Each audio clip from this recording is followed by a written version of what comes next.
was a highway patrolman for 20 years. I've run every kind of call. High-speed chases, gunfights, fractured lives at the side of the road. You think that makes you steady? It doesn't.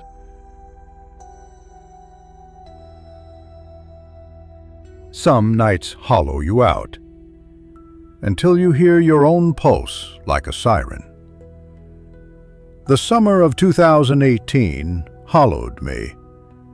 It was the graveyard shift. The highway around mile marker 62 sits where the trees lean in like witnesses. Nights there turn small noises gigantic. My thermos had gone cold. Radar gun lay idle. Radio traffic was the usual static and boredom until a clean, bright message broke through. Any units near Route 18 for a 1090. I'd never heard that code. Dispatch, Unit 504, clarify, we copy a 1090? Then my cruiser's MDT pinged with coordinates, an ugly little dot on a stretch of road that turns into nothing. I called my sergeant flatly. Ignore it, he said. Not meant for you. Hours later, the sugar exhaustion pulled me into a donut shop that smelled like frying oil and old coffee. The place was so run down, its neon sign looked shamefaced. Behind the counter stood a man so pale I thought he might disappear in fluorescent light. His fingers were long, his movements a stiff, windless choreography. Coffee, too glazed, I said.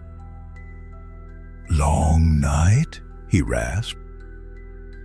I felt stupid for being unsettled and left.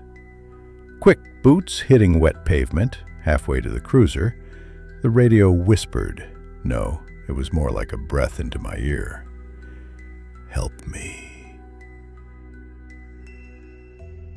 Thin and human, and somehow far away. Nothing.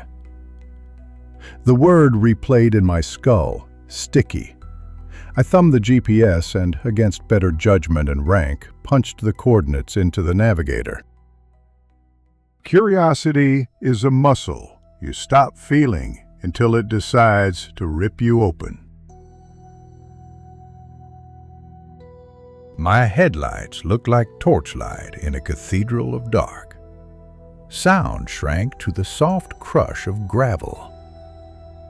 When the GPS said I'd arrived, there was nothing. No cabin, no eerie farmhouse, just a clearing full of damp earth and the smell of iron old rain, or old blood, I couldn't tell. I radioed again. Static answered. I stepped forward and the world seemed to inhale. I could not hear my own footfall. Then a twig snapped behind me, sharp as a gunshot. I turned, beam slicing through black, nothing. Who's there? I called, voice tinny with adrenaline, gun heavy and familiar in my hand. The radio came alive at my ear, loud enough to jar my teeth. Help me! It screamed in a dozen tones at once, as if someone had scraped an entire choir from an old ruined radio and shoved it into my head. I dropped the microphone and covered my ears. Then pain. A heavy animal strike to the back of my skull. And the world went out like a porch light. When I opened my eyes, the first thing I noticed was rope biting my wrists. I was tied to a tree, bark rough against my back. My head throbbed in time with the cicadas that weren't there. 3 figures in hooded garments leaned close, their faces in shadow. Their whispers were not words I could stitch together into meaning, only threadbare consonants and the flat vowels of sleep thieves. "Why did you come?" the tallest asked. His voice was timber, and tobacco.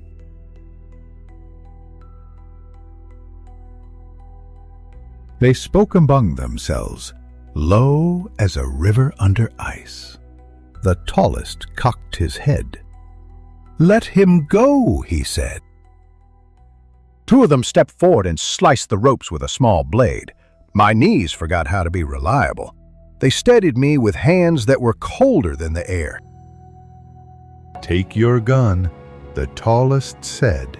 He handed it back like it was a relic.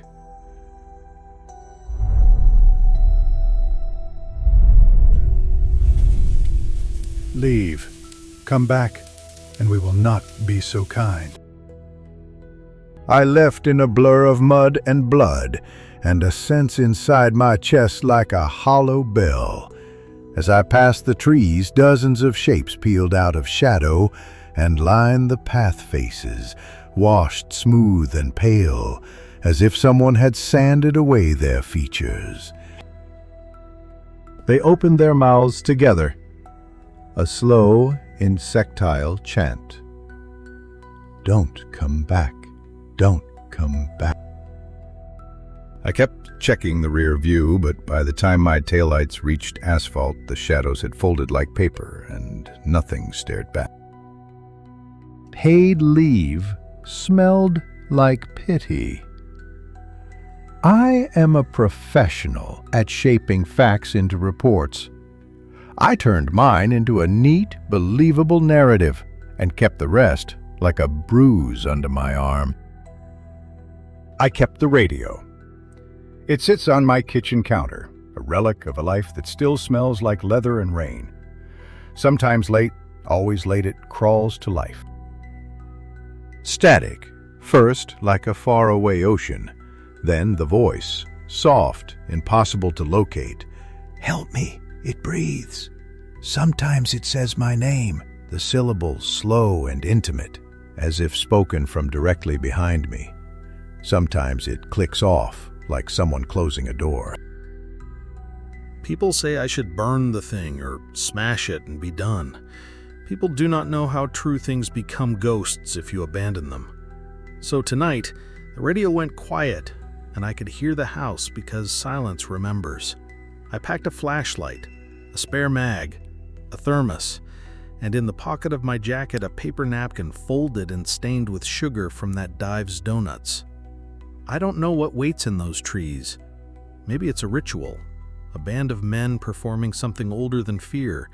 Maybe it's what we call imagination when we've listened to night too long. Maybe there is nothing at all, and I will find only pine and the smell of damp. None of that matters. What matters is the voice. It knows the shape of my name. It said, "Help." I am going back because some names demand an answer. I drive toward mile 62 and the trees, and the static under my breath hums like a warning or a benediction. I wish I could say I'm brave. I'm only stubborn and tired of questions that refuse to die. If I don't come back, tell them the radio finally got its answer. If I do, wish me luck.